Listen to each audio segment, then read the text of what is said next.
Trouble on the Mississippi River. Friday, fast-moving currents near Baton Rouge caused a major accident. Several barges sank, and the Coast Guard immediately closed the river.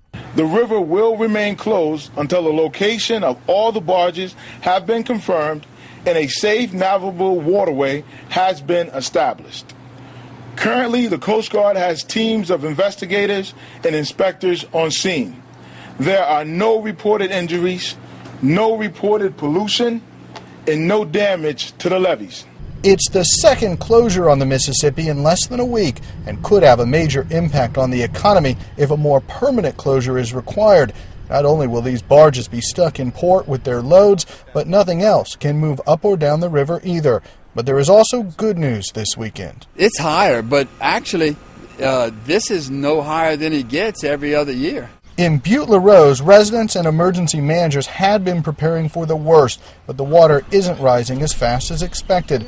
Tommy GIROUARD had been planning to ignore a mandatory evacuation order and ride the flood out on his houseboat. That evacuation order, though, is now on hold. I feel better. I can't count on that yet, but, I like to hear better numbers, definitely.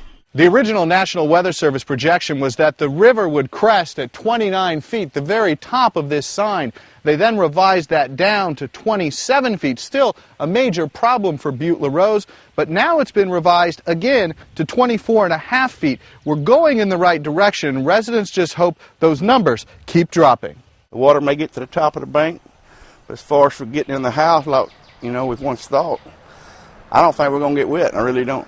Randy MONCRIEF has been watching over his father's home in Butte LaRose and figures his dad may start moving stuff back in by Monday. Everybody's just overwhelmed that we're not going to have to gut the house, drill holes in the walls, and let the water out, the critters, snakes, and all the bugs. Everybody just is really overwhelmed with happiness. While it isn't over yet, people here are starting to think maybe their prayers have been answered and they just might be able to come home sooner than they'd thought.